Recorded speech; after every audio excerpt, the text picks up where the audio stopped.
ఇవాళ మనమందరం కూడా అత్యున్నత న్యాయస్థానం ఒక నిర్ణయాన్ని ప్రకటించింది. 3 నెలలలోగా బీసీల కులగణనకు సంబంధించినటువంటి లిస్టు మొత్తం కావాలి అని చెప్పి ఈరోజు మనం ధర్మాసనానికి థ్యాంక్స్ చెప్పుకుంటున్నాం. ఆ చర్యలో ఆ దిశగా ఈరోజు సాగుతున్నందుకు రాష్ట్ర ప్రజలందరూ కూడా బీసీలు సపోర్ట్ చేయాలి. వారి వారి కులాలని నిర్భయంగా బయటపెట్టి మేము ఈ కులానికి చెందిన వాళ్ళమని చెప్పి వచ్చినటువంటి అధికారులకు సహకరిస్తూ వాళ్ళకి సమగ్ర సర్వే ఆధారాలను మీరు ఇవ్వగలుగుతారని, మీరు ఇవ్వాలని చెప్పి కూడా మనస్ఫూర్తిగా కోరుకుంటున్నా. అందులో భాగంగా బీసీల గురించి చర్చ వచ్చినప్పుడు ప్రతిసారి ఏ రాజకీయ నాయకుడు కూడా స్టేజీల పైన మహనీయులను స్మరిస్తూ అనే మాటను మాట్లాడలేరు. ఎందుకు అనంటే మహనీయుల చరిత్ర వాళ్ళకు తెలియదు కాబట్టి మాట్లాడలేరు.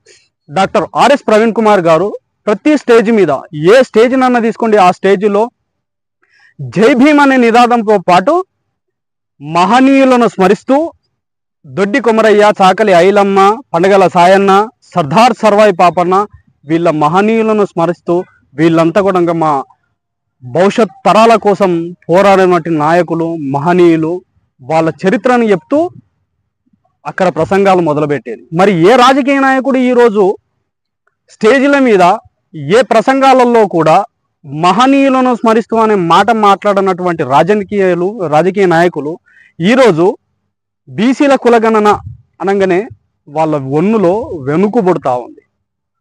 డాక్టర్ ఆర్ఎస్ ప్రవీణ్ కుమార్ గారు ఎన్నో స్టేజీల మీద చెప్పారు.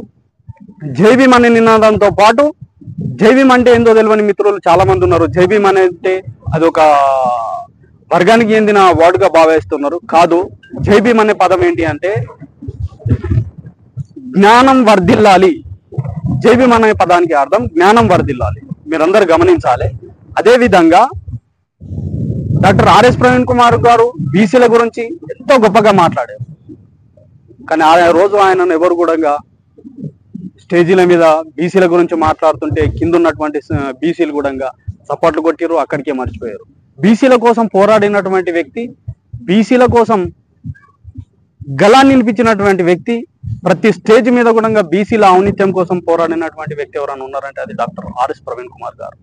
మేము ఆయన ఆధ్వర్యంలో బీఎస్పీ పార్టీలో ఉన్నప్పుడు పనిచేసినాం. బీఎస్పీ పార్టీలో సంగారెడ్డిలో జిల్లా జనరల్ సెక్రటరీగా నాకు ఒక పోస్ట్ ఇచ్చిర్రు. ఆ పోస్టుకు నేను తగిన న్యాయం చేసినాను నేను అనుకుంటున్నా. అదేవిధంగా ఈరోజు బీసీల కులగణన జరుగుతుంది, మీరందరూ కూడా సహకరించాలి. ఇంకొక విషయాన్ని తీసుకుంటే ఈరోజు రాష్ట్రంలో చాలా ఫోన్స్ వస్తూ ఉన్నాయి మాకు. అన్న ఈ స్కూల్స్ గురించి మాట్లాడన్నా, ఈ స్కూళ్ళ గురించి మాట్లాడాలి అని అంటే ఏ స్కూల్ నన్నా తీసుకోండి, ప్రైవేట్ స్కూల్స్, ఏ స్కూల్లో కూడా సార్లు లేరు. ప్రతి స్కూల్లో కూడా టీచర్స్, మేడమ్స్ మాత్రమే ఉన్నారు. ఎందుకు మేడమ్స్ని పెట్టిర్రు అందరినీ, ఎందుకు సార్లను పెట్టలేరు? ఒకవేళ సార్లని పెట్టకపోవడానికి రీజన్ ఏంటి అనేది ఇక్కడ ఉన్నటువంటి ప్రైవేట్ యాజమాన్యాలు చెప్పాలి. అదేవిధంగా ప్రైవేట్ యాజమాన్యాలలో పనిచేస్తున్నటువంటి ఇప్పుడు టీచింగ్ చెప్తున్నటువంటి టీచర్స్ ఎవరైతే ఉన్నారో వాళ్ళు ఏ ఎడ్యుకేషన్ ఉండి మా పిల్లలకు చదువు చెప్తున్నారో వాళ్ళ ఎడ్యుకేషన్ సర్టిఫికేట్స్ అన్ని కూడా ఆయా స్కూళ్ళల్లో నోటీస్ బోర్డు పెట్టి ఆ నోటీస్ బోర్డులలో వాళ్ళ సర్టిఫికేట్స్ పెట్టాల్సిన అవసరం ఉంది. ఎందుకంటే గవర్నమెంట్ స్కూళ్ళని తీసుకుంటే గవర్నమెంట్ స్కూళ్ళల్లో ఆ టీచరు ఆయన చెప్పేటటువంటి సబ్జెక్టు పేరు, సబ్జెక్టు ఈ రెండు కూడా అక్కడ ఆ ప్రిన్సిపల్ గారి ఆఫీస్లో రాసి ఉంటాయి, ఒక గోడ మీద రాసి ఉంటాయి. ఇవన్నీ కూడా గవర్నమెంట్ టీచర్లే గవర్నమెంట్ స్కూళ్ళల్లో అట్లా రాసి పెట్టినప్పుడు ప్రైవేట్ టీచర్లు ప్రైవేట్ స్కూళ్ళల్లో ఎందుకు ఒక నోటీస్ బోర్డు వేయట్లేదు? నేను ఒక స్కూల్లో చూసిన, ఏమని ఉంది అని అంటే మీకు అది నెక్స్ట్ వీడియోలో నేను అప్డేట్ చేస్తా. ఏమని రాసి ఉంది అని అంటే అక్కడ నో ఫీజ్ కన్జంప్షన్ అని ఉంది. మళ్ళీ అది అర్థం కానటువంటి ఎవరైనా ఉంటే పక్కన చదువుకోవడానికి ఇంకోటి తెలుగులో పెట్టారు. నో ఫీజ్ అంటే ఫీజు రాయితీ ఇవ్వబడదు, ఫీజు తగ్గించబడదు అని పెట్టారు.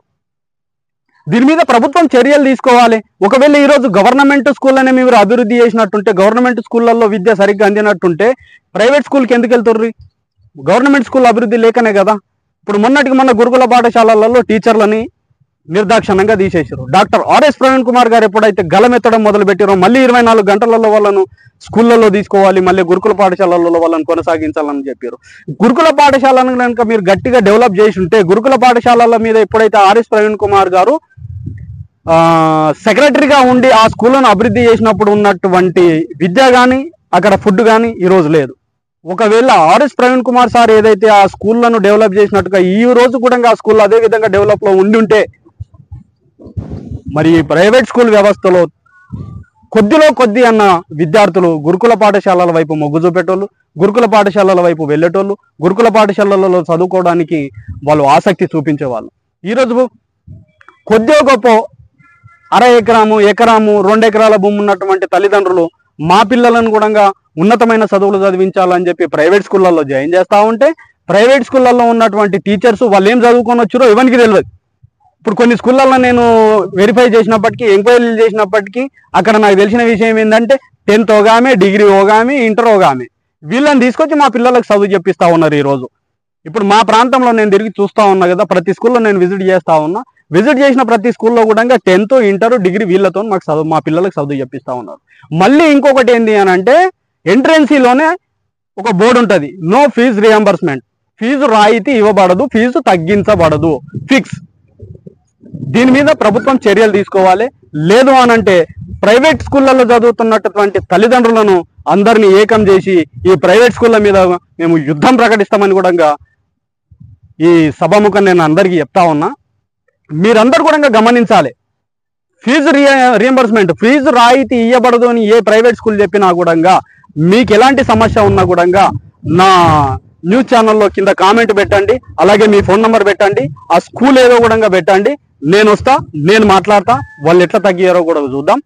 అదేవిధంగా తల్లిదండ్రులు కూడా స్కూళ్ళలోకి పోయినప్పుడు మా పిల్లలకు చదువు చెప్తున్నటువంటి టీచర్ ఏం చదువుకొని వచ్చిండు, ఏం చదువుకున్నాడు, మరి ఆయన సర్టిఫికేట్ని కానీ ఆయన చదువుకున్న ఎడ్యుకేషన్ సర్టిఫికేట్ కానీ ఒక నోటీస్ బోర్డులో ఎందుకు పెట్టలేదు అని చెప్పి కూడా ప్రతి తల్లిదండ్రులు క్వశ్చన్ చేయాలి. అట్లా క్వశ్చన్ చేసిన రోజే ఈ ప్రభుత్వాలు కానీ లేదంటే ఇక్కడ ఉన్నటువంటి వ్యవస్థ కానీ అరే ఈ రోజు పబ్లిక్ లో చైతన్యవంతం వచ్చింది, వాళ్ళంతా కూడా మనల్ని క్వశ్చన్ చేయగలుగుతున్నారు కాబట్టి నాణ్యమైనటువంటి టీచర్లను పెట్టి నాణ్యమైనటువంటి విద్య అందించాలనేది కూడా అక్కడ ఉన్న యాజమాన్యాలు ఆలోచిస్తూ ఉంటాయి. ఈ రోజు ఒక తల్లిదండ్రి స్కూల్కి పోయి మాట్లాడాలి అని అంటే మాట్లాడొచ్చిన తర్వాత మా పిల్లలను ఏమన్నా అంటారేమో సార్ అని భయపడతా ఉన్నారు. ఎందుకేమంటారు, మీ పిల్లలను ఏమన్నా నన్ను అప్రోచ్ అవ్వండి, నేను వస్తా, ఆ స్కూళ్ళల్లో నేను మాట్లాడతా. నిన్న మిత్రులు కొంతమంది నాకు ఫోటోలు పెట్టారు, ఒక స్కూల్ ఇక్కడ నుంచి ఇంకొక దగ్గరికి తరలించే టైంలో స్కూల్ పిల్లలతోని ఈ సామాన్లు ఏవైతే ఉంటాయో వాటిని డీసీఎంలలో పెట్టి తరలిస్తున్నారు అని చెప్పి మా నోటీస్కి వచ్చింది. నాకు ఫోటోలు కూడా వచ్చినాయి. దాని మీద కూడా చర్యలు తీసుకోవాలి. దాన్ని ఈరోజు ఇవాళ డిఈఓ గారిని కలిసి వాళ్ళకి రిఫరెండేషన్ ఇవ్వడం జరుగుతుంది, రిఫరెండేషన్ ఇస్తాం. ఆ స్కూల్ మీద చర్యలు తీసుకోవాలని కూడా డిఈఓ గారిని కోరుతాం. నమస్కారం.